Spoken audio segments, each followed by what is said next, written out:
Hello, and welcome to episode 6 of the Joe Warburton Occurrence. I've blurred the background behind me for this episode because I got a lot of stuff in the background that I just don't want to sort out today. It's been a long week for such a short week.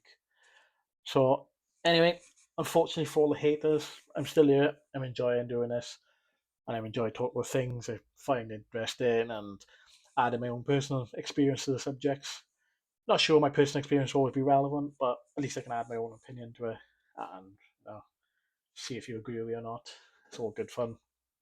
So today's episode is meant to be something completely different, which led into another subject relevant to that. And yeah, you are right. I had two episodes planned. Well, mentally planned, loosely, loosely planned, and I sort of had a good way to relate them to each other. And I was looking forward to having that in principle, where I didn't have to think a week before I had a window record. So, what changed today for the topic? Well, it's actually because I listened to the book The Fear Bubble by Ant Middleton, and it just resonated with me on such a core level. I thought it'd be a shame to leave this subject sitting in the back of my mind right now until I got the other two subjects out of the way. And I thought I'll do it now, fresh my mind, and I got some really good thoughts about it. So, what did I actually decide to talk about today? It's sort of fear and how if we're not careful, it can define us and keep us in a box and sort of feed into staying in what we talked about last time, which is the victim mindset. I know fear isn't something we can switch off. After all, it's just another human emotion. But knowing that it's just a human emotion means that if we let it, then that one emotion can consume us and then dictate every decision we sort of make. So the thing that we need to understand about fear is that it's very personal to us. But if you really boil it down to the core, it's stuff that we can rationalize. So I'm going to lean mostly on my own personal experience today because that's all I really know. And again, not an expert. Maybe one day I might be if I learn enough, but I don't think so. I'm just some Welsh bloke speaking about my own personal experiences and how it's affected me and how I approach my lifestyle now. And my life experience isn't going to be the same as you or your friend or your brother, your sister, your mother. And that's sort of a beauty of our lives. Everyone's got their own personal life experience, and because of that, everyone's got different perspectives on life, which leads back to an earlier episode.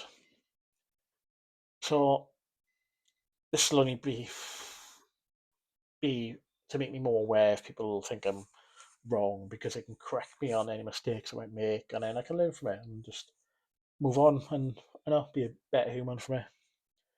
So let's talk about how fear has impacted me throughout my life. Honestly, it's impacted me massively over the years. I look back on so many different occasions.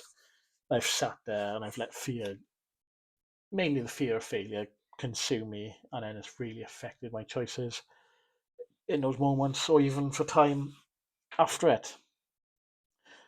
I'm sure many other people was exactly the same as me, absolutely terrified of becoming a parent. I got so wrapped in that fear of being a parent that all I could focus on was being a good father and nothing else. It really impacted my motivation, my relationships, friends, family, and even for a time it affected my partner at the time. And this was because I was afraid to fail as a parent. I couldn't see anything other there, so I just stopped having fun. I was so afraid of failing, of being a good dad, that it took away from actually who I was. I wasn't Jordan anymore. I was just dad. I'm sure there's a lot of people who can relate to that. Mother, father, whatever. It's a tough world to navigate as a parent sometimes. And another example of fear consuming and how I made decisions in my life is actually this podcast. this podcast was a dream for about 3.5 years. I've something I've always said, and I was like, I just want to do a podcast. I want to just talk. I want to, talk to other people as well and get their perspectives on it. So like in like 2022, maybe 2021. So you might ask, why didn't I start it 3 years ago?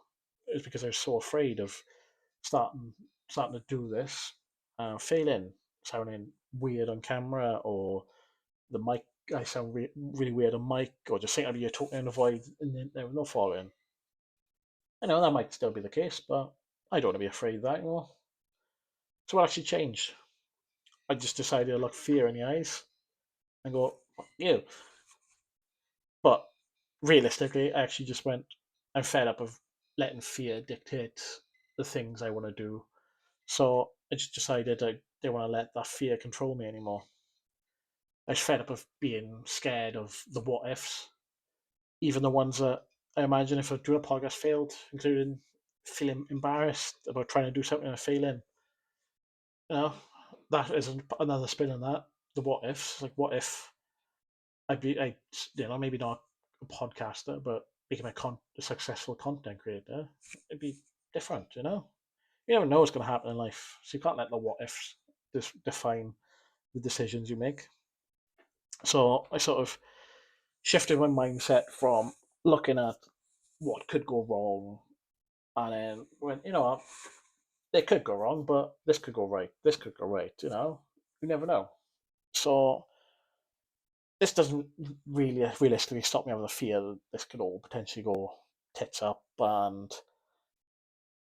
like somebody could clip me saying I get cancelled, saying something stupid, and then I get cancelled. But I'm going to take that risk because I don't want to let fear define me.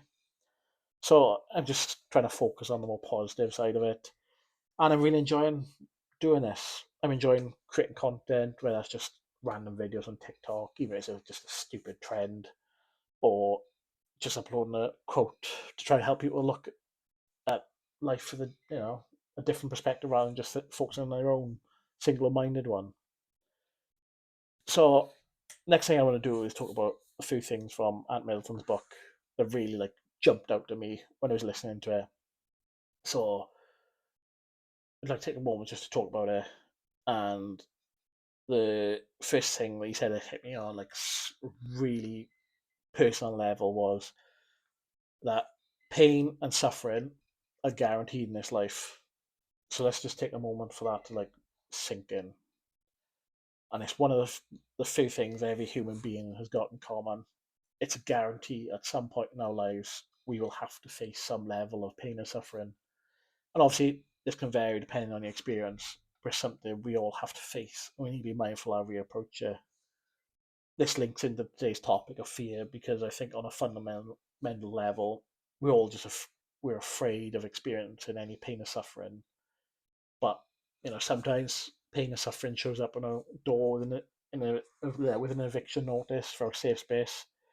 Uh, you don't know what life's going to throw at you. You could be thrown into some horrible scenarios, but we can't live in the fear of avoiding it because someday, somehow, it'll just come knocking, and you need to prepare for it rather than just being afraid of it.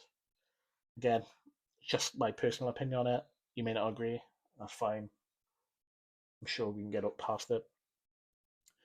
So the next thing that really sprang out at me was I'm not good enough is everyone's secret fear, which at almost all levels I fundamentally agree with, and I use my own experience in my life to reflect this because that's what I know, and you won't always agree with what I'm saying, but that's good.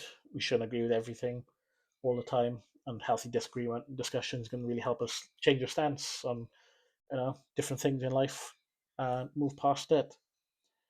I when I look at my own fears of just general life stuff, it's the fear of not being a good father, not being interesting to watch or listen to, not not being funny in a crowd of people, and actually being afraid of not being good enough.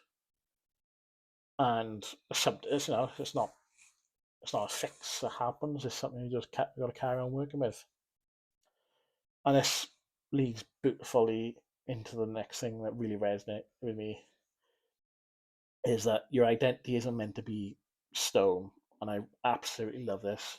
It just really enforces what I'm trying to do with being a content creator and a human in this modern day society. I don't think we're meant to be the same person we were in school, college, early 20s. How could we, unless we're not learning from mistakes we make along the way? We're only human. Nobody's got the answers. Even people in their 60s, 70s, they're still figuring their life out. And I'm a really big believer in being able to grow from our experience, with that's positive, negative. I think if you take a step back, look at the negative, there's usually always a lesson we learnt, even in a positive situation. There's probably something where you could have handled something better, or you could have planned something better, but it's just part of the process of knowing that improvements can be made, and it's good. It's good, in my opinion.